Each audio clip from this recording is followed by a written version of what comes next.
ഇതിന് ധാരാളം ക്ലാസ്സുകൾ ചെയ്തുകൊണ്ടിരിക്കുന്നു. അപ്പോൾ അതിനെ വെളിച്ചത്തിലാണ് ഇതൊക്കെ തയ്യാറാക്കിയത്.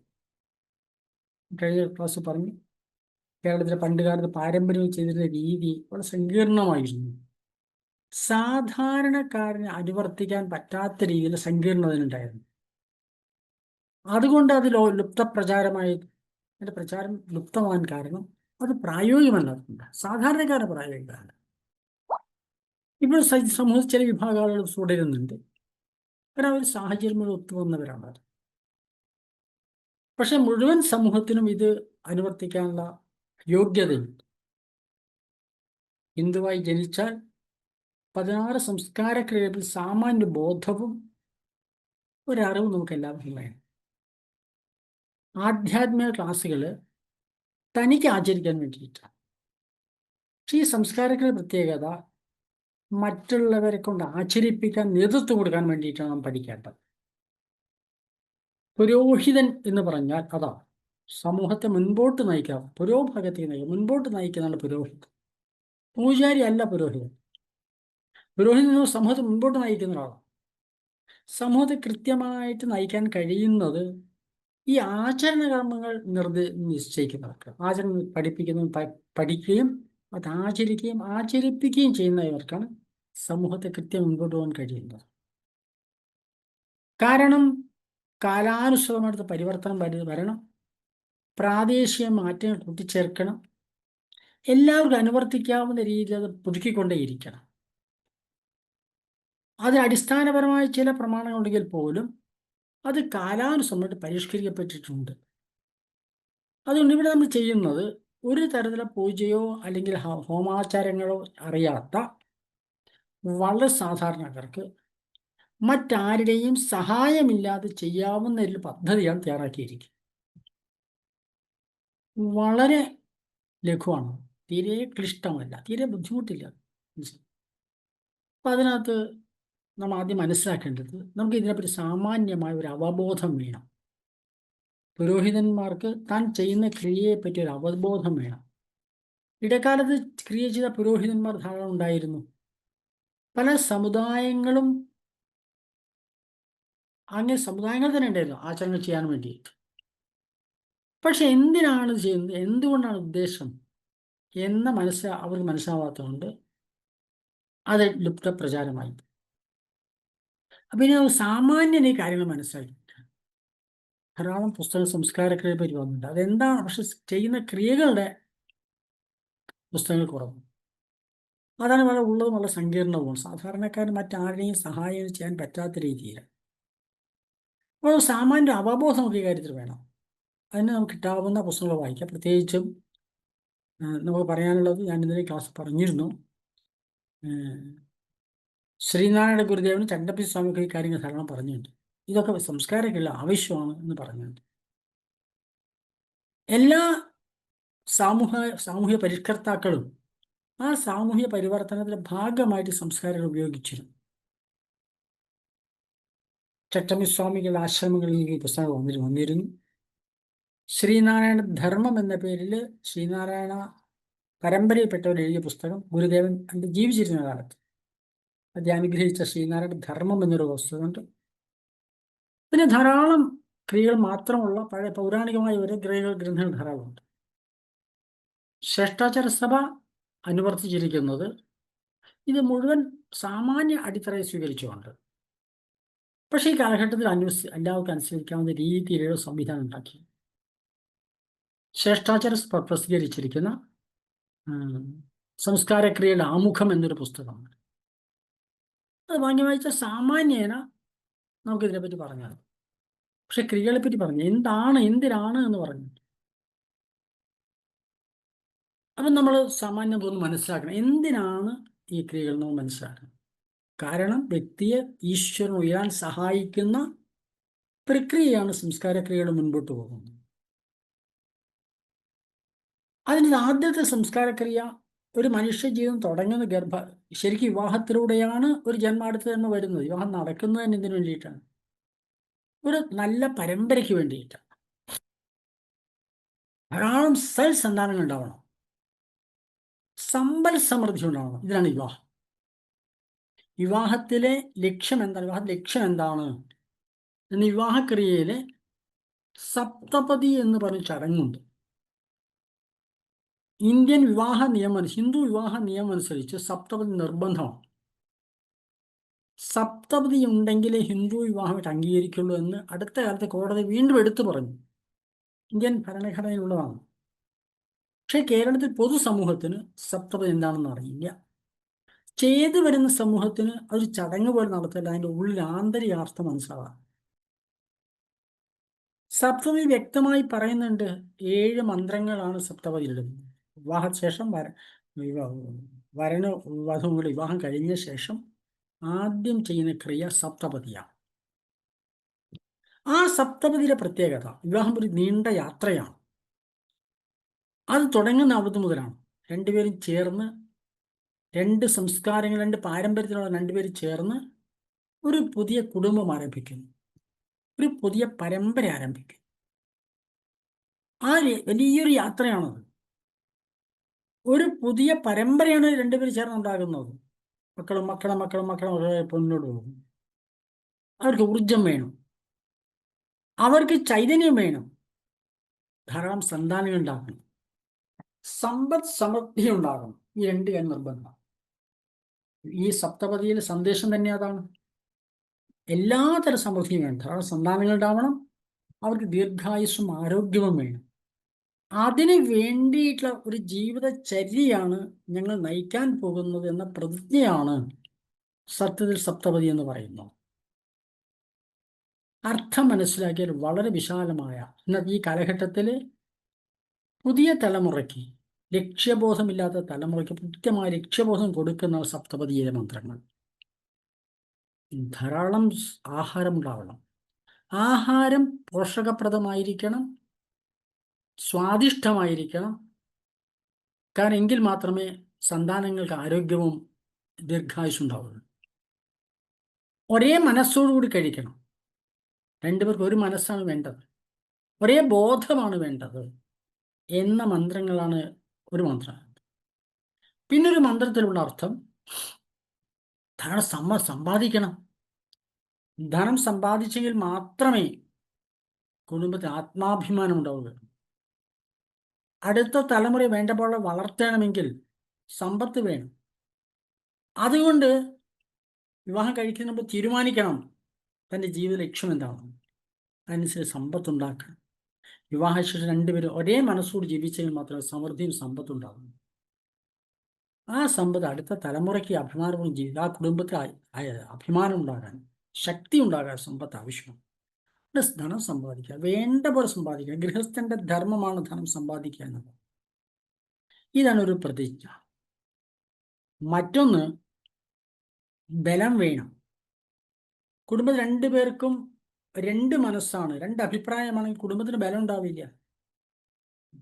2 ദിശയിലേക്ക് പോകുന്ന തോണിയെ പോലെ ഓടുന്നു. 2 പേർക്ക് ഒരഭിപ്രായം, ഒരാശയം, ഒരു ബോധം ഇതുണ്ടാകാൻ പാടുള്ളൂ. എങ്കിൽ മാത്രമേ സന്താനങ്ങൾ നന്നാവുള്ളൂ. സന്താനങ്ങൾ ഉണ്ടാവണമെങ്കിൽ ഭാര്യയും ഭർത്താവും വരനും 2 പേരും ഒരു അഭിപ്രായം, ഒരേ ആശയം വേണം. അഭിപ്രായ വ്യത്യാസം പാടില്ല.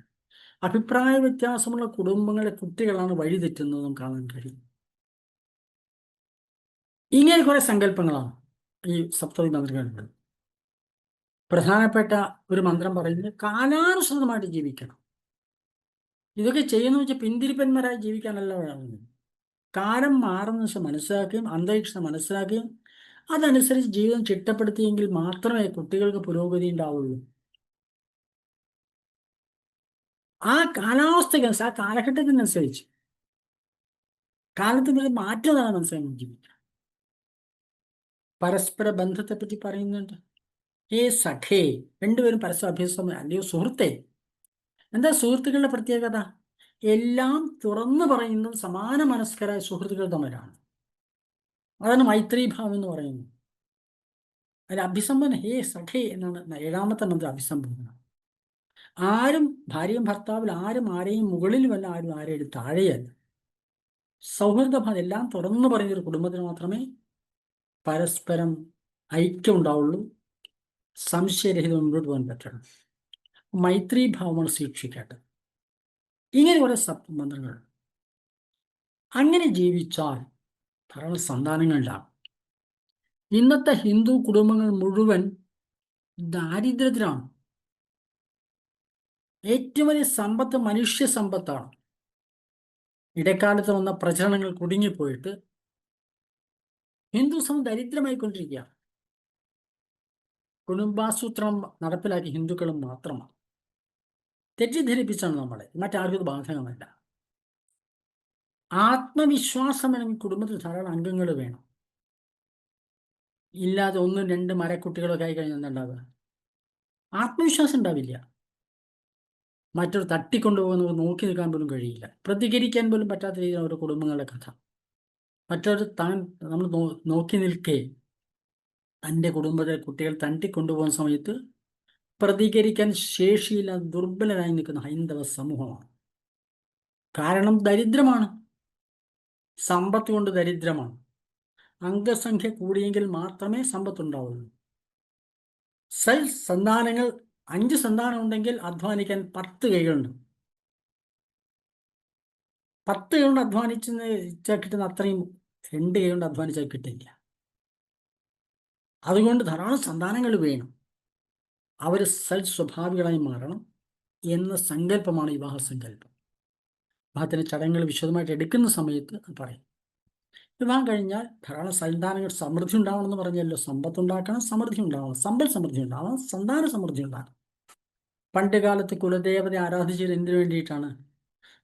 സന്താനങ്ങളും സമ്പൽ സമൃദ്ധി ഉണ്ടാവുമെന്ന് ആഗ്രഹിച്ചിരുന്നു. അവിടെ സമൃദ്ധി എന്ന് പറയുമ്പം സാമ്പത്തികമായ സമൃദ്ധി മാത്രമല്ല, വിവേകത്തിൻ്റെയും വിദ്യാഭ്യാസത്തിൻ്റെയും സന്താനങ്ങളുടെ സമൃദ്ധി, എല്ലാത്തരം സമൃദ്ധിയാണ് ഉദ്ദേശിച്ചത്. അത് നേടിയെടുക്കാൻ വേണ്ടിയാണ് കുലദേവതയെ പോലും ആരാധിച്ചിരുന്നത്. അപ്പൊ സന്താനം ഉണ്ടാകുന്നത് എങ്ങനെയാണ്? അത് ഗർഭ അവസ്ഥയിലും തീരുമാനിക്കുന്ന സമയത്തുള്ള മനോഭാവത്തിലൂടെയാണ് സന്താനം ഉണ്ടാകുന്നത്. ഏത് കാര്യവും തുടങ്ങുന്ന സമയത്തുള്ള മനോഭാവമാണ് അതിന് വിജയത്തിനുള്ള നിദാനം. സൃഷ്ടി നടക്കുമ്പോൾ ഏത് മനോഭാവമാണ് അതനുസരിച്ച് സന്താനം ഉണ്ടാകും. രണ്ടുപേരും മനോഭാവം അനുസരിച്ച് സന്താനങ്ങൾ ഉണ്ടാവും എന്ന് നമുക്ക് വ്യക്തമായി കാണാൻ കഴിയും. അതിനു മുമ്പ് തയ്യാറെടുപ്പ് വേണം. സന്താനങ്ങളെ വേണ്ട പോലെ വളർത്തണമെങ്കിൽ മാനസികമായ ആരോഗ്യം വേണം. ശരീരത്തിന് ആരോഗ്യം വേണം. അതുകൊണ്ട് കൃത്യമായ തയ്യാറെടുപ്പ് വേണം. വിവാഹം കഴിഞ്ഞ ശേഷമല്ല സന്താനങ്ങൾ വേണമെന്ന് തീരുമാനിക്കണം. അതിന് മുമ്പ് തന്നെ തീരുമാനിക്കണം. അങ്ങനെ എന്ത് വേണം? നല്ല ആരോഗ്യം വേണം. അപ്പം ചിട്ടയായ ജീവിതം ആവശ്യമാണ്. അതൊക്കെ സന്താനങ്ങൾ ഉണ്ടാവുള്ളൂ. ജീവിതം ചിട്ടയായി നയിക്കുന്ന ഒരു സന്താനങ്ങൾ വളരെ പ്രശ്നമാണ്. രോഗവും വരും, പല കാര്യങ്ങളും വരും. ആഹാരം മുതൽ സ്വഭാവം വരെ, ശുദ്ധി വരെ വേണം. അപ്പം ശരിക്കും അവർ തയ്യാറെടുക്കണം. കാരണം തീരുമാനിച്ചു കഴിഞ്ഞാൽ ശാരീരികമായ ആരോഗ്യത്തിന് വേണ്ടിയിട്ട് കൃത്യമായ ഒരു ആയുർവേദ വൈദ്യൻ്റെ, ഹോമിയോ ഡോക്ടറുടെയോ ഒരു നിർദ്ദേശപ്രകാരം ചർച്ച ചെയ്തിട്ട് നമ്മൾ തയ്യാറാവുന്നു സ്വീകരിക്കാൻ വേണ്ടിയിട്ട്. ഒരു ആക്സിഡൻ്റായിട്ട് സംഭവിക്കേണ്ടതല്ല ഗർഭധാരണം എന്ന് പറയുന്നത്. കൃത്യമായ ചിട്ടയോടുകൂടി പ്ലാൻ ചെയ്തിട്ട്, സാമ്പത്തികമായ പ്ലാനൊക്കെ ചെയ്ത് എന്നിട്ട് വേണം. ഇപ്പോൾ കേരളത്തിലുള്ള അവസ്ഥ എന്താ? മിക്കവാറും എല്ലാ പെൺകുട്ടികളെയും സിസേറിയനിലൂടെയാണ് പ്രസവിക്കുന്നത്. അത് ഏറ്റവും വലിയ ബുദ്ധിമുട്ടാണ്. സമൂഹത്തിന് ആരോഗ്യമാണ് നഷ്ടപ്പെടുന്നത്. കുട്ടികളുടെ ആരോഗ്യമാണ് നഷ്ടപ്പെടുന്നത്.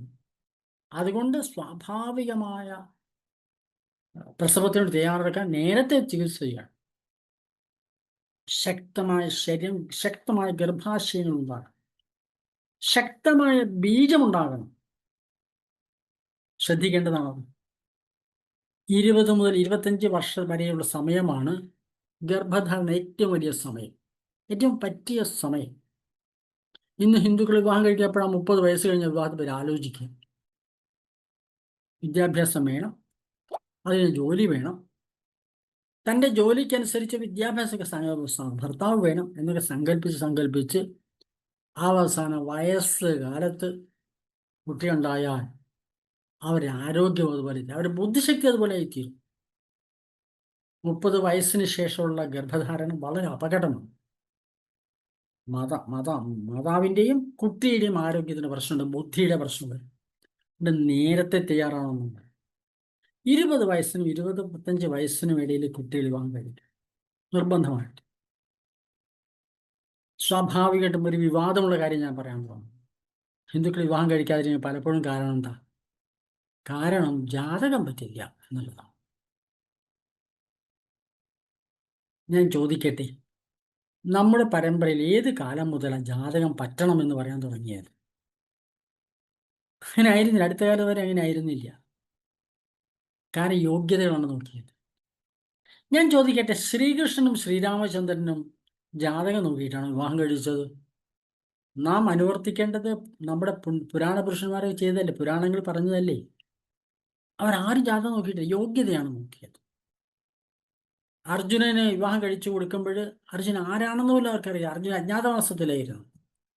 പക്ഷെ അർജുനൻ കഴിവ് തെളിയിച്ചു, പാഞ്ചാലിയെ കൊടുത്തു, ആണ് സംഭവിച്ചത്. അപ്പൊ ദ്രുപദപുത്രയെ വിവാഹം കഴിച്ച് കിടക്കുന്ന സമയത്ത് ആരാണ് ഈ വരുന്ന വിവാഹം കഴിക്കുമ്പോൾ അർജുൻ ആൾക്ക് അറിയില്ല, കുലം എന്താണ്, മഹത്വം ഒന്നും അറിയില്ല. പക്ഷെ അവന് കഴിവുണ്ട് എന്ന് അർജുൻ തെളിയിച്ചപ്പോൾ തൻ്റെ വളരെ ഭംഗിയായി വളരെ പൂർണ്ണ സമർപ്പണം കൊടുത്തു. പിന്നീടാണല്ലോ പാണ്ഡവൻ പുത്രനാണെന്നൊക്കെ മനസ്സിലാവുന്നത്. ഒന്നും മനസ്സിലായിട്ടില്ല. അതുപോലെ ധാരാളം കഥകൾ പുരാണങ്ങളിലുണ്ട്. അതിലൊന്നും ജാതകം നോക്കിയിട്ട് വിവാഹം കഴിച്ചു ആരും പറയാം. കാരണം ജാതകം നോക്കേണ്ടത് അങ്ങനെയല്ല, ഇന്ന് പറയുന്ന രീതിയിലല്ല ജാതകം നോക്കേണ്ടത്. വിവാഹാനന്തരമുള്ള ജീവിതത്തിൽ വല്ല പ്രതിസന്ധി അത് പരിഹരിക്കണം. അത് ജ്യോതിഷത്തിൽ മാർഗങ്ങളുണ്ട്. പൊരുത്തം നോക്കുന്നത് ഒരു പ്രഹസനമാണ്. നല്ല ജ്യോത്സ്യന്മാർക്കറിയാം.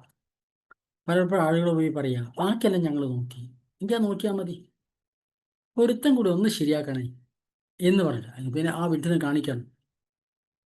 എല്ലാം ശരിയാണെങ്കിൽ സ്വീകരിക്കാം. പ്രത്യേകിച്ച് ഏറ്റവും കൂടുതൽ ഗാന്ധർവ വിധി പ്രകാരം വിവാഹം നടക്കുന്ന കാലഘട്ടമാണ്. ശരിക്കും പറഞ്ഞാൽ മനസ്സിനാണ് പൊരുത്തം വേണ്ടത് എന്ന് പറഞ്ഞിട്ടുണ്ട് പോലും. പല ജ്യോത്സ്യന്മാരും പറഞ്ഞു കേട്ടിട്ടുണ്ട്. 10 18 പൊരുത്തങ്ങളുണ്ട്. പക്ഷെ ഇന്ന് അരപ്പൊരുത്തം, മുക്കാൽ പൊരുത്തം, പത്തര പൊരുത്തം ഒക്കെ പറയും സാറിന്. അതെനിക്ക് ഒന്നും മനസ്സിലായില്ല പറ്റി. പക്ഷേ ഇതൊക്കെ പൊരുത്തങ്ങൾ കഴിഞ്ഞ ശേഷം പറയുന്നു മനപ്പൊരുത്തമാണ് ഏറ്റവും വലുത്. മനപ്പൊരുത്തത്തിലൂടെയാണ് ഗാന്ധർവ വിവാഹം ഉണ്ടാകുന്നത്. കഴിഞ്ഞ ദിവസം ഞങ്ങൾ ചർച്ച ചെയ്യുന്ന സമയത്ത് ഒരു തമാശ ഉണ്ടായി. കാരണം ഇന്ന് സാമാന്യേന പരസ്പരം മനസ്സിലാക്കിയിട്ട് കഴിക്കുന്ന വിവാഹങ്ങളാണ് നിലനിൽക്കുന്ന നടക്കുന്നത്. പ്രാജാപത്യ സമ്പ്രദായം അനുസരിച്ച് അച്ഛനും അമ്മയും അന്വേഷിച്ചുകൂടി കുട്ടികളെ കണ്ടുപിടിക്കും. പിന്നെ വലിയ ബുദ്ധിമുട്ടാണ്, നടക്കുന്നില്ല. കാരണം കുട്ടികൾക്ക് ഇഷ്ടാവില്ല. അച്ഛനും അമ്മയും അന്വേഷിക്കുന്ന അവരുടെ മാനസികാവസ്ഥയ്ക്ക് പറ്റുന്ന കുട്ടികളെയും വരനെ അന്വേഷിക്കുക, യോജിക്കാൻ പറ്റില്ല. അതുകൊണ്ടാണ് ഹിന്ദുക്കളുടെ വിവാഹം നേരം വൈകുന്നത്. അതുകൊണ്ട് ഈ മാറിയ കാലഘട്ടത്തിൽ സാഹചര്യത്തിൽ യോഗ്യതകൾ നോക്കി വിവാഹം, ജാതിയോ ജാതക പൊരുത്തമോ അല്ല, യോഗ്യതയാണ് നോക്കേണ്ടത്. അങ്ങനെ ധൈര്യം സമൂഹം കാണിച്ച സമൂഹം മുന്നോട്ട്, സമൂഹ സമൃദ്ധിയുണ്ട്. നേരത്തെ വിവാഹം കഴിക്കാൻ പ്രേരിപ്പിക്കുക. 25 വയസ്സിന് മുൻപ് തന്നെ പെൺകുട്ടിയും ആൺകുട്ടി വിവാഹം കഴിക്കാൻ പ്രേരിപ്പിക്കുക. അപ്പൊ ആരോഗ്യമുള്ള സന്താനങ്ങളുടെ അടുത്ത തലമുറ ഒന്നാവും. വിവാഹം കഴിഞ്ഞാൽ ഇന്നെടുക്കുന്ന ആദ്യത്തെ തീരുമാനം തൽക്കാലം കുട്ടികൾ വേണ്ട എന്നുള്ളതാണ്. അത് എന്താ സംഭവിക്കുക? തൽക്കാലം കുട്ടികൾ വേണ്ടെന്ന് തീരുമാനിച്ചാൽ ആയിട്ട് ഗർഭം ധരിക്കും. അത് പ്രകൃതി നിയമമാണല്ലോ, തടയാൻ ആർക്കും പറ്റില്ല. അപ്പോൾ എന്താ പറ്റുക? പ്രതീക്ഷിക്കാത്ത സമയത്ത് ഒരാൾ വീട്ടിലേക്ക് വന്നാൽ അയാൾ നമ്മളിങ്ങനെ ഉൾക്കൊള്ളുക, ഇതേ മനോഭാവ കുട്ടിയോടുണ്ടാവും. അപ്പം എന്താ പറ്റുക? ഒരിക്കലെങ്കിലും എതിരായിട്ട് ഗർഭകാലം ചിന്തിച്ചാൽ ആ കുട്ടി ചിന്തകൾ മുഴുവൻ അത്തെ സ്വാധീനിക്കും. അതിൻ്റെ ദോഷം മാനസികമായിട്ട് ആ കുട്ടിയിൽ പ്രതിധ്വനിക്കും. ഇതാണ് ആക്ച്വലി ബിസിനസ്. അതുകൊണ്ട് വിവാഹം കഴിക്കുമ്പോൾ സന്താനങ്ങൾ സ്വീകരിക്കാൻ തയ്യാറാവുക, കഴിയുന്നത്ര വേഗം സന്താനോൽപാദനം ആരംഭിക്കും. അതിന് മനസ്സും ശരീരവും തയ്യാറാവും. നല്ല ചികിത്സയൊക്കെ ചെയ്ത് ആരോഗ്യമുള്ള ഗർഭാശയം, ആരോഗ്യമുള്ള ബീജം, ആരോഗ്യമുള്ള ശരീരം, ആരോഗ്യമുള്ള സാമ്പത്തിക അവസ്ഥ, ഇതൊക്കെ തയ്യാറാക്കി വെച്ചാണ് വിവാഹം കഴിക്കുക. അതിന് വിവാഹം കഴിച്ചു തയ്യാറാവും. അപ്പോൾ സന്താനങ്ങൾ ശക്തിയുള്ള ഊർജമുള്ള ധാരാളം സന്താനങ്ങൾ ഉണ്ടാവണം, ഒന്നിൽ കൂടുതൽ ഉണ്ടാവണം. എനിക്കൊരു സന്താനമില്ല, വ്യക്തമായി പറയാൻ പറ്റും. കാരണം അന്ന് വ്യക്തമായ ഒരു നിർദ്ദേശം ഉണ്ടായിരുന്നെങ്കിൽ ശ്രമിക്കുമായിരുന്നു. പലതും യോഗമായിരിക്കാം, പക്ഷെ ശ്രമം നടക്കുമായിരുന്നു. ഒരു സന്താനമുള്ള വീട്ടിലെ കുട്ടികൾ സ്വാർത്ഥികളായിട്ടാണ് വളരുക. നിങ്ങളുടെ അനുഭവത്തിൽ നിരീക്ഷിച്ച് നമുക്കറിയാം. 2 കുട്ടികളാണെങ്കിൽ പരസ്പരം മത്സരിക്കും, അതും ഗുണം ചെയ്യില്ല. 2ൽ കൂടുതൽ സന്താനങ്ങൾ കുടുംബങ്ങളിൽ പരസ്പരം സ്നേഹിക്കാനും പരസ്പരം സഹകരിക്കാനും സഹായിക്കാൻ മനോഭാവം ആ കുട്ടികൾക്കുണ്ടാവും. പണ്ടുകാലത്ത് ധാരാളം കുട്ടികളുണ്ടായിരുന്ന കുടുംബങ്ങളുടെ ആൾക്ക് ശക്തിയും കഴിവുണ്ടായിരുന്നു.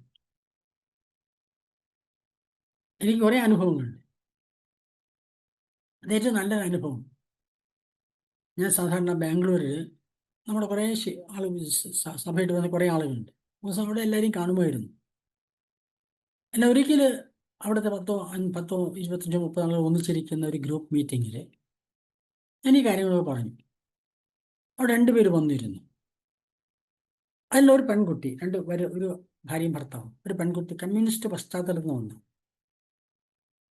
മറ്റവൻ ഭയങ്കര സംഘപ്രവർത്തകൻ. അപ്പൊ അവരെടുത്ത തീരുമാനം, 2 പശ്ചാത്തലം വന്നാണ് 2 തീരുമാനം കുട്ടികളൊന്നും വേണ്ടാന്നാണ്. അന്നത്തെ ആ ചർച്ചയ്ക്ക് ശേഷം അവർ തീരുമാനിച്ചു കുട്ടികളുണ്ടാവാൻ തീരുമാനിച്ചു. അങ്ങനെ അവർ തീരുമാനമെടുത്തു, ഗർഭം ധരിച്ചു. അപ്പോൾ ഞാൻ എന്നെ കാണാൻ വന്ന സമയത്ത് അപ്പം സീമതൊക്കെ ചെയ്തു കൊടുത്തു. ആ സമയം ഞാൻ അവരോട് പറഞ്ഞു, ചുരുങ്ങി 2 കൂടുതൽ കുട്ടികളുണ്ടാവണം. പക്ഷെ എന്നാൽ അവർ ഉൾക്കൊള്ളാൻ പറ്റിയില്ല. പിന്നീട് അവർ ഇവിടുന്ന് അമേരിക്കയിലേക്ക് കുടിയേറി. അവിടെ സമൂഹത്തിൽ ഇഷ്ടംപോലെ കുട്ടികളുണ്ടാവുന്ന സാധാരണ, അതൊരു വലിയ പ്രശ്നമില്ല. കേരളത്തിലാണെങ്കിൽ 2ൽ കൂടുതൽ കുട്ടികളുണ്ടായി കഴിഞ്ഞാൽ ഭയങ്കര പ്രശ്നമാണ്. പ്രഷറാണ് സമൂഹത്തിനും കുടുംബത്തിനും. ഭയങ്കര സമ്മർദ്ദം ഉണ്ടാവും. സമൂഹം ആ രീതിയിൽ തകർന്നുപോയി. പക്ഷെ അമേരിക്കയിലെത്തിയപ്പോൾ ധാരാളം കുട്ടികളുള്ളത് കൊണ്ട് അവർ സ്വീകരിച്ചു. 3 കുട്ടികളുണ്ടായി. ആ 3ാമത് കുട്ടി ജനിച്ച ശേഷം ആ വീട്ടുകാരെ അമ്മ വിളിക്കുന്ന സമയം പറയുക, ശരിക്കും പറഞ്ഞ ആദ്യത്തെ കുട്ടിയെ വളർത്തേണ്ട ബുദ്ധിമുട്ട് 3ാമത്തെ കുട്ടിയെ വളർത്താനില്ല. കാരണം കുറേ കാര്യങ്ങൾ മൂത്ത കുട്ടി നോക്കോളും. പണ്ട് കാലത്ത് അങ്ങനെയാ ചുമതല വളരുന്നത്. എങ്ങനെയാ? ഏറ്റവും മുതിർന്ന അനിയത്തിമാരെ സ്കൂളിൽ കൊണ്ടുപോകാം, മറ്റു കാര്യങ്ങളൊക്കെ ചെയ്യുക, സഹായിക്കുകയും ചെയ്യും. മൂത്താൾക്ക് ചുമതല വരും. ഇന്ന് ഹിന്ദു കുടുംബങ്ങൾ കുട്ടികൾക്ക് ചുമതലാബോധം ഇല്ലാതിരിക്കാൻ കാരണം താഴെ മറ്റ് കളിക്കാൻ പോലും കുട്ടികളില്ലാത്തൊരവസ്ഥയാണ്. അതുകൊണ്ട് ധാരാളം സന്താനങ്ങളുണ്ടെങ്കിൽ ആ കുടുംബത്തിന് ഐശ്വര്യമുള്ള കഴിവുണ്ട് ആ കുട്ടികൾക്ക്. എണ്ണം കുറയ്ക്കുന്ന അവരോട് നീതികേടാണ്, അനീതിയാണ്. സർക്കാർ പറഞ്ഞു ബോധപൂർവമാണ്. കാരണം മാൽറ്റ്യൂഷൻ എന്ന് പറയുന്ന ആളുടെ തിയറി അനുസരിച്ചാണ് ഇന്ത്യയിൽ കുടുംബാസൂത്രണം കൊണ്ടുവന്നത്. മാൽറ്റ്യൂഷൻ അങ്ങനെ പേര്, അയാളുടെ തിയറി തെറ്റാണെന്ന് ലോകം പിന്നീട് തെളിയിച്ചിട്ടുണ്ട്. ഇത് ഹിന്ദുവിന് എണ്ണം കുറയ്ക്കാൻ വേണ്ടി മാത്രമാണ് പഞ്ചവത്സര പദ്ധതി, 1ാം പഞ്ചവത്സര പദ്ധതിയൊക്കെ മാറ്റിയത്. ഇന്ന് കേരളത്തിൽ ഹിന്ദുക്കൾ എണ്ണം കുറയുന്നു.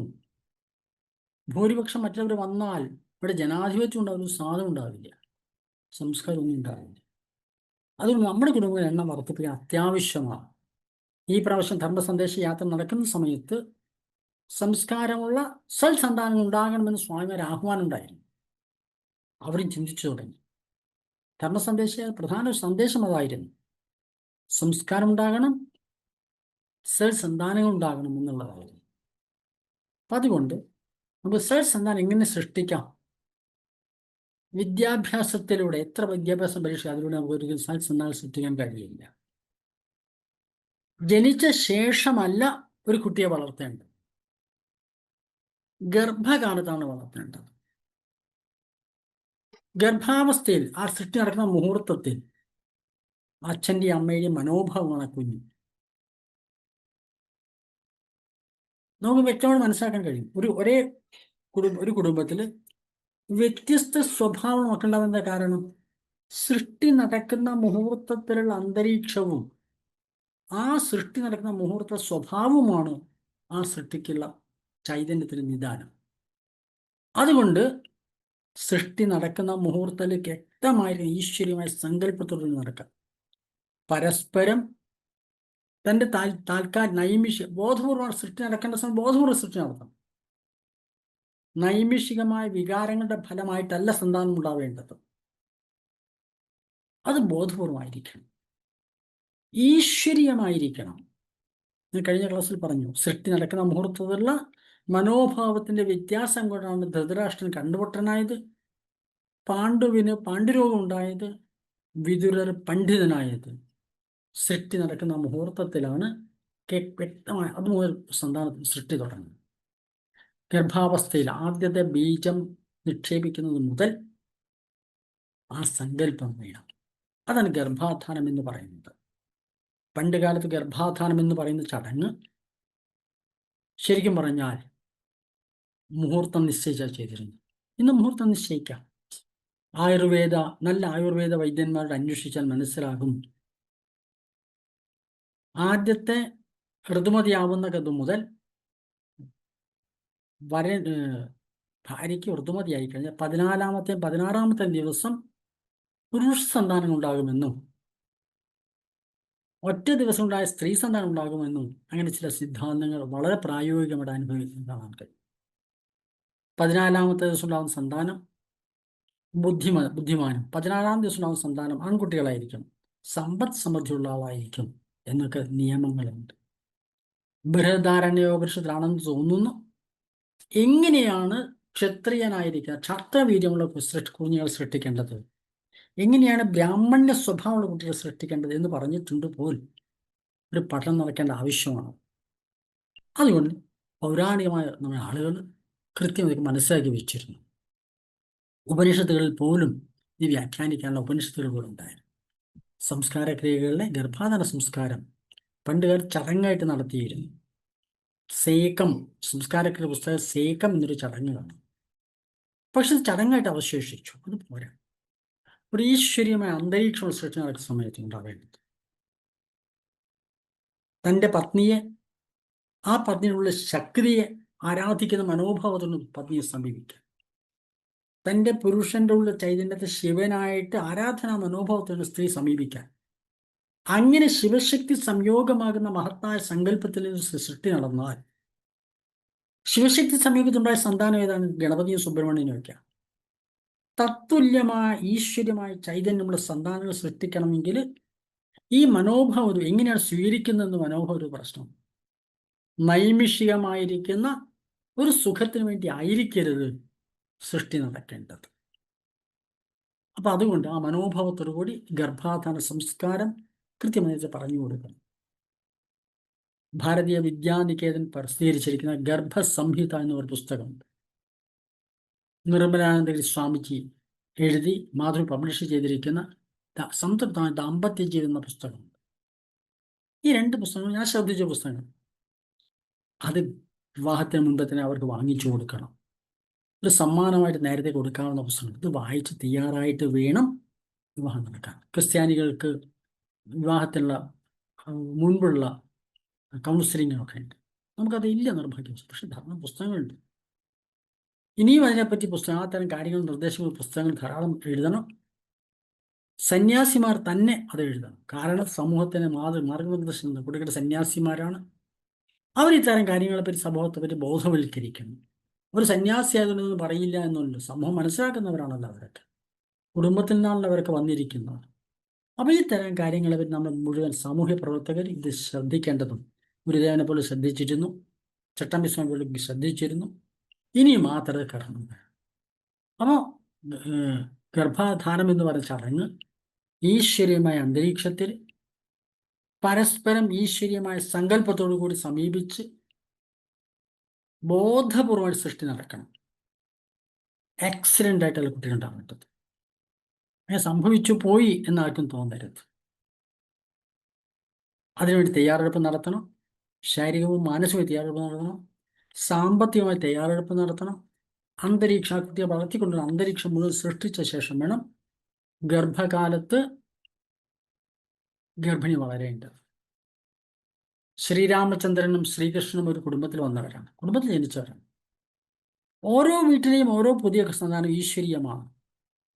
ഗർഭകാലത്ത് ഒരു കുഞ്ഞിനെ തൻ്റെ ഉള്ളിൽ വളർത്താൻ കഴിയുന്ന അമ്മയ്ക്ക് മാത്രമാണ്. എല്ലാവരും ഈശ്വര ചൈതന്യമുണ്ട്. അപ്പൊ ഗർഭാവസ്ഥ മുതൽ പ്രസവിച്ച് 6 മാസം വരെ കുഞ്ഞ് ഈശ്വരൻ തന്നെയാണ്. ഒരു ഈശ്വര ചൈതന്യത്തെ തൻ്റെ ഉള്ളിൽ വളർത്താൻ കഴിയുന്നത് അമ്മയ്ക്കാണ്. അതാണ് മാതൃഭാവത്തിന് ഏറ്റവും ഉദാത്തമായ സങ്കല്പം. കാരണം ഈശ്വരൻ തൻ്റെ ഉള്ളിൽ വളർത്താൻ കഴിയുന്നു. ഇത് മഹത്തായ ഒരു കാര്യമല്ലേ? അപ്പൊ മാതൃഭാവത്തിന് എത്ര മഹത്തായ സങ്കല്പമുണ്ട്. അതിലൂടെയാണല്ലോ കുടുംബത്തിൽ ഐശ്വര്യം ഉണ്ടാവുന്നത്. അപ്പൊ ഇത് മനസ്സിലായിരുന്നു ഗർഭാധാന സംസ്കാരം ചെയ്യുന്നത്. അത് കഴിഞ്ഞ് വരുന്ന സംസ്കാരം, സ്വീകരിച്ച സംസ്കാര ക്രിയകൾ നമുക്ക് ചെയ്യാനും പഠിപ്പിക്കാനും കഴിയും സാഹചര്യം. ബാക്കി ഗർഭാധാന സംസ്കാരം ബോധപൂർവ്വം രണ്ടുപേരും മനസ്സിലാക്കിയിട്ട് ചെയ്യേണ്ട ക്രിയയാണ്. ദിവസങ്ങൾ ഏത് ദിവസം വേണം തീരുമാനിക്കണം. അതനുസരിച്ച് മനസ്സിലാക്കി വെച്ച് അതനുസരിച്ച് വേണം സൃഷ്ടി നടത്താൻ.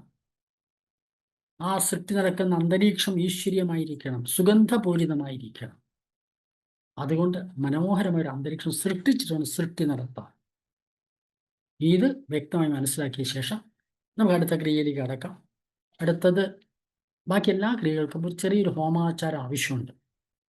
കാരണം വൈദികമായ സംസ്കാരത്തിൽ അഗ്നിയിലേക്കാണ് എല്ലാം ആഹുതി ചെയ്യാറുണ്ട്. അഗ്നിയാണ് പ്രപഞ്ചത്തെ ഏറ്റവും ശക്തമായ ഒരു ദേവതാ ചൈതന്യം. അതുകൊണ്ട് ചെറിയൊരു യജ്ഞം ചെയ്തിട്ട് വേണം എല്ലാ ക്രിയകളും ചെയ്യാൻ.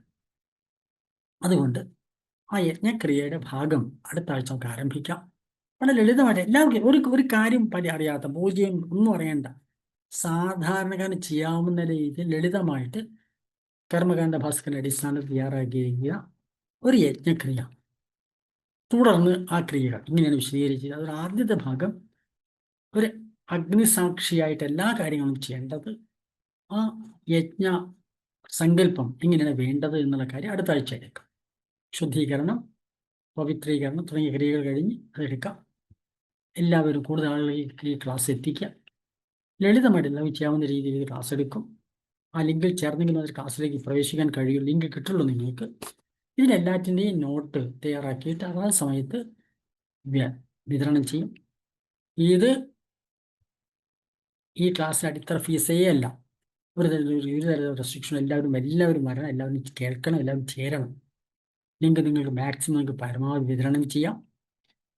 അവസാനം നമുക്ക് ദക്ഷിണയോ അതുപോലെ കാര്യങ്ങൾ നമുക്ക് തീരുമാനിക്കാം. അത്രയേ ഉള്ളൂ. സാമ്പത്തിൻ്റെ ഒരു അടിത്തറ ഇതിനകത്തില്ല, പ്രചരിക്കണം. കാരണം മാധവജിയുടെ ജന്മശതവാർഷികമാണ് വരാൻ പോകുന്നത്. പരമാവധി ആളുകളിൽ സംസ്കാരങ്ങൾ എത്തിക്കുക, സന്ദേശം എത്തിക്കുക, അത് അനുവർത്തിക്കാൻ പ്രേരിപ്പിക്കുന്ന ഉദ്ദേശത്തോട് മാത്രമാണ് ചെയ്യുന്നത്. നിങ്ങൾ ചെയ്യേണ്ടത് ഇത് സ്വയം പഠിക്കുക, മറ്റവർ പറഞ്ഞു കൊടുക്കുക, സമൂഹത്തെ തയ്യാറാക്കുക. ഇതാണ് നമ്മുടെ ലക്ഷ്യം. നമ്മുടെ ഇന്നത്തെ ക്ലാസ്സും കൂടെ നാമം ജപിച്ച് അവസാനിപ്പിക്കാം. അതുകൊണ്ട് ഒന്നിടവിട്ട ആഴ്ചകളിൽ ഈ ക്ലാസ് നടക്കും. അതിനിടയിൽ നമ്മുടെ ഈ ക്ലാസ്സിൻ്റെ വീഡിയോ കിട്ടും, അതുപോലെ തന്നെ അതിൻ്റെ ലിങ്ക് കിട്ടും, അതിൻ്റെ നോട്ട്സും. ഇന്ന് പിന്നെ പ്രത്യേകിച്ച് നോട്ട്സും തരാനില്ല. അടുത്ത ആഴ്ച മുതൽ നമുക്ക് നോട്ട് പുംസവന കർമ്മ സംസ്കാരം, ഗർഭം സ്വീകരിച്ച് 2 മാസം തികഞ്ഞാൽ നടക്കേണ്ട ചടങ്ങാണ് പുംസവന സംസ്കാരം. ആ പുംസവന സംസ്കാരം മനുഷ്യന്റെ സൂക്ഷ്മ ശരീരം എന്ന് പറയുന്ന നാഡീവ്യൂഹങ്ങളാണ്. ആ നാഡികൾ പൂർത്തിയായാൽ സൂക്ഷ്മ ശരീരം ആദ്യം ഉണ്ടാകുന്നു. അത് നാഡീവ്യൂഹങ്ങൾ, പ്രാണശക്തി സഞ്ചരിക്കുന്ന നാഡീവ്യൂഹങ്ങളുടെ പ്രവർത്തനം പൂർണ്ണമായാൽ ആ സമയത്താണ് 2 മാസം കഴിഞ്ഞ് 3 മാസത്തോടെ പൂർത്തിയാവും. ആ സമയത്താണ് പുംസവന സംസ്കാരം നടക്കുന്നത്. ശരീരം 6 മാസമായി പൂർത്തിയാവും. അതിനുശേഷമാണ് ആഹാരം പ്രാധാന്യമായിട്ടുള്ള സീമന്തോന്നയന ചടങ്ങ് നടക്കുന്നത്. ഈ 2 ചടങ്ങ് പ്രധാനം മാത്രമല്ല, ഗർഭാവസ്ഥയിൽ ഓരോ മാസവും ജപിക്കേണ്ട മന്ത്രങ്ങളുണ്ട്. അല്ലെങ്കിൽ ഏതെങ്കിലും ഗുരുവിന് ഉപദേശമായി ഏതെങ്കിലും ഒരു മന്ത്രം കൃത്യമായിട്ട് ജപിക്കണം. ഞാൻ സാധാരണ പറഞ്ഞു കൊടുക്കാറ്, 1ാമത്തെ ഗർഭാവസ്ഥയിൽ ഗണപതി മന്ത്രവും 2ാമത്തെ ഗർഭകാലത്ത് ജപിക്കാൻ വേണ്ടിയിട്ട് ബാലാമന്ത്രം ഉപദേശിക്കാറുണ്ട്. അങ്ങനെ ഉപദേശിക്കുന്ന കുട്ടികൾ മുഴുവൻ സ്വഭാവത്തിൽ അതിവൈശിഷ്ടമായ സ്വഭാവം കാണിക്കുന്നവരാണ്. അനുഭവം കൊണ്ട് പറയാൻ കഴിയും. ഇതാണ് നല്ലത്. അപ്പോൾ ഗണപതിയുടെ സ്വഭാവം വളരെ സ്മാർട്ടാണ് കുട്ടികൾ. ആ ഗണപതി ജപിച്ച് വളരെ ഇതായിരിക്കും. മറ്റ് ബാലാമന്ത്രം ജപിച്ചിട്ടുണ്ടാവുന്ന കുട്ടികൾ അതിബുദ്ധിമാന്മാരായിരിക്കും, ക്രിയാശക്തി വളരെ കൂടുതലുള്ളവരാണ്. എല്ലാ സ്വഭാവമുള്ളവർ നമുക്ക് മക്കളായിട്ട് കുടുംബത്തിൽ വേണമല്ലോ. മൂന്നാമത്തെ ഇത് വരുന്ന സമയത്ത് അടുത്തൊരു മന്ത്രം കൊടുക്കും. അങ്ങനെ നമുക്ക് ഓരോ സന്താനത്തെയും പ്രത്യേകമായിട്ട് വളർത്തിയെടുക്കാൻ കഴിയുമെന്ന അനുഭവം കൊണ്ട് ഞങ്ങൾക്ക് പറയാം, സഭയ്ക്ക് പറയാൻ കഴിയും. അപ്പം ആ കാര്യങ്ങളെ പറ്റി അടുത്ത ആഴ്ച തുടരാം. അടുത്ത ആഴ്ച ചെറിയൊരു യജ്ഞം, എല്ലാവർക്കും ചെയ്യാവുന്ന രീതിയിൽ യജ്ഞത്തിന് ഒറ്റ ആഴ്ച കൊണ്ട് കഴിയും. കുറച്ച് വളരെ ലളിതമായിട്ട് എല്ലാവർക്കും ചെയ്യാവുന്ന, ആരുടെയും സഹായമില്ലാതെ ചെയ്യാവുന്ന, സമൂഹം എല്ലാവർക്കും ഏത് സഹായം ചെയ്യാവുന്ന, ചിലവൊന്നും ഇല്ലാത്തൊരു കാര്യം, ഒരു ഗായത്രി യജ്ഞം ചെയ്തിട്ടാണ് നമ്മൾ ഈ അന്തരീക്ഷം സൃഷ്ടിച്ച് ഈ ക്രിയകൾ ചെയ്യേണ്ടത് എന്ന സങ്കല്പത്തിൽ നമ്മളാണ് ചെയ്യുന്നത്. അഗ്നിസാക്ഷിയായിട്ട് അവ ദേവനെ ആരാധിച്ച് ലളിതമായ ചില ക്രിയകൾ മാത്രമേ അതിനകത്തുള്ളൂ. നമുക്ക് ചടങ്ങിലേക്ക് കിടക്കാം. അപ്പോൾ തുടർച്ചയായിട്ട് എല്ലാവരും വരണം, മനസ്സിലാക്കണം. സംശയങ്ങൾ ഉണ്ടെങ്കിൽ നിർദ്ദേശങ്ങൾ എന്താണ്, സംശയം മാത്രമാണ് നിർദ്ദേശങ്ങൾ. കാരണം നിർദ്ദേശമാണ് കൂടുതൽ സ്വീകരിക്കുക, കാരണം സാമൂഹ്യ ഇത് ഉണ്ടാക്കി വരുന്ന മാത്രമല്ല ഈ ക്രിയകൾ. അതുകൊണ്ട് വീണ്ടും വീണ്ടും അത് പരിഷ്കരിക്കാൻ തയ്യാറാണ്. ഒരു തരത്തിലുള്ള കടുംപിടുത്തം നമുക്കില്ല.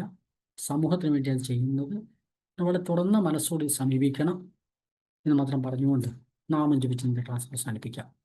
എല്ലാവരും നിവർന്നിരിക്കുക. വാമദേവ ഋഷി പങ്ക്തിച്ഛന്ത സദാശിവരുദ്രോ ദേവത. ഓം നമ ശിവായ. ഓം നമ ശിവായ. ഓം നമ ശിവായ. ഓം നമ ശിവായ. വാമദേവ ഋഷി പങ്ക്തിച്ഛന്ത സദാശിവരുദ്രോ ദേവത. ഗുരുർബ്രഹ്മ ഗുരുർവിഷ്ണു ഗുരുർദേവോ മഹേശ്വര. ഗുരു സാക്ഷാത് പരബ്രഹ്മ തസ്മൈ ശ്രീ ഗുരവേ നമഃ. ശുക്ലാംബരധരം വിഷ്ണും ശശിവർണം ചതുർഭുജം പ്രസന്നവദനം ധ്യായേത് സർവവിഘ്നോപശാന്തയേ. വക്രതുണ്ട മഹാകായ സൂര്യകോടി സമപ്രഭ. നിർവിഘ്നം കുരു മേ ദേവ സർവകാര്യേഷു സർവദാ. ഓം അസതോ മാ സദ്ഗമയ തമസോ മാ ജ്യോതിർഗമയ മൃത്യോർമാ അമൃതം ഗമയ. ഓം പൂർണ്ണമദ പൂർണ്ണമിദം പൂർണ്ണാത് പൂർണ്ണമുദച്യത്തെ പൂർണ്ണസ്യ പൂർണ്ണമാദായ പൂർണ്ണമേവാവശിഷ്യത്തെ. ഓം ശാന്തി ശാന്തി ശാന്തി. എല്ലാവരും നിവർന്നിരിക്കുക. ഈ അധ്യയനം നമുക്ക് നമ്മുടെ കുടുംബത്തിനും മുഴുവൻ ഹിന്ദു സമൂഹത്തിനും ഉപയോഗപ്രദമാവട്ടെ എന്ന് പ്രാർത്ഥിക്കാം.